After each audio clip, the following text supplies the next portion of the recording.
We're with Mike Simonson and Alexa Dawkins, assistant coaches for the SPU women's basketball team. Coaches in the Falcons getting ready to start a 4-game road trip this week, going to Northwest Nazarene and Central Washington.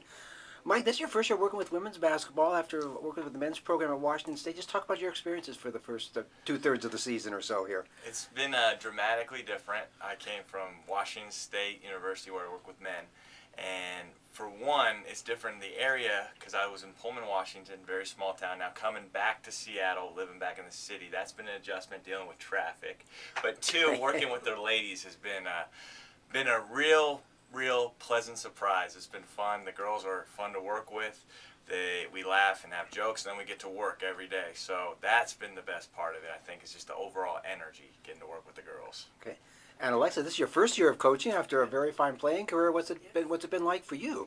It's been great. I'm just more excited to be able to stay in the game and get to work with people. And this is a great environment to come in and work, especially for a first job. And just excited to work with people and help them get better.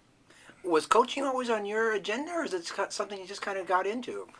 I think, yeah, it's always been on my radar. I wasn't exactly sure, probably halfway through my playing career, what I really wanted to do, but I've always wanted to stay in the game, and this is just a good opportunity for me, so I took advantage of it, and it's something that I think I would like to continue to do. Okay. And Mike, how about you? Was coaching always on your roadmap as well? Yeah, I think my freshman year of college is when halfway through that freshman year is when I realized I wanted to get into coaching, and then I ended up becoming a student manager at Washington State. So as an undergrad for 4 years, I was under Tony Bennett and Ken Bone and studying to be a coach for those 4 years. So I've always kind of known I wanted to get into this profession. Okay. What has been maybe the biggest challenge that you've faced so far in your first year of coaching here? I think would be adjusting kind of to how the GNAC conference is. It seems like all of our games are wham bam, Thursday, Saturday. I mean, after Christmas break, I think we had 4 games in 8 days. Mm-hmm. It's just a ton of work to get done. You're kind of cramming for tests, where I've kind of came from in Pullman, we had Wednesday, Sunday games a lot, so we had a lot of time to prep. So I feel like that's been the biggest adjustment, is just kind of from the coaching standpoint, X's and O's. You're kind of hammering everything together really fast. Okay. And Alexa, how about you, adjusting from player to coach? What's been your maybe biggest challenge so far? The biggest thing for me is going from being told to telling and adjusting that way. So Okay. going from playing and having my coaches show me what I need to do for now, coming up with my own plan and working with the group to show the players what to do. And so just learning and growing in that area has been the biggest surprise, I guess, and change for me. Are you getting more comfortable with that now as the season has gone along? Yeah, I feel like I'm getting more comfortable and learning a lot, and I work with really good people, so learning from good people also. Okay. Favorite game for you so far, Alexa? Was there one win that felt particularly satisfying to you? I'm going to have to say MSUB. Okay. Just because I played at Montana State, and so we played Montana State Billings when I was there, and so just it's kind of like a tie, home tie, and so it was fun to get to watch those girls play and then get that win. Okay. And Mike, how about you? Was there one that felt really good from your perspective? Mine was Nova Southeastern non-conference game, tournament setting.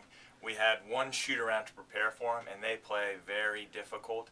And Coach, we had kind of the guts to do a risky kind of game plan. We put it in at shoot-around, and we executed it perfectly, and we ended up winning pretty handily that game. So that was probably my favorite one because the girls are so proud of how well they executed that day. Okay. Been a tough couple of weeks here, but 5 weeks to go in the season, 10 games left.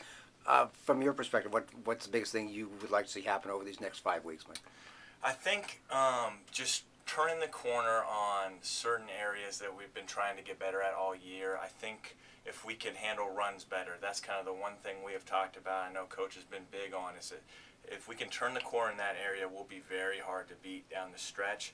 And I think we kind of just went through the gauntlet now to the point where now we can kind of catch our breath, get going again. It's like the second half of the season. We've seen all these teams, so we really can kind of put together a strong push because nobody's going to be foreign to us anymore. So we should be able to turn the corner in that sense that we know exactly what we're going to get in all of our opponents going forward. Okay. And Alexa, how about you? What's your point of view on I think that? it's pretty evident that we could beat anybody in our conference, and I think the biggest thing is just confidence right now and staying together as a team and just knowing that each day is a new day and it's a great opportunity to come in with the right mindset and attitude to get a win and work hard together, and so just being consistent and staying confident. All right.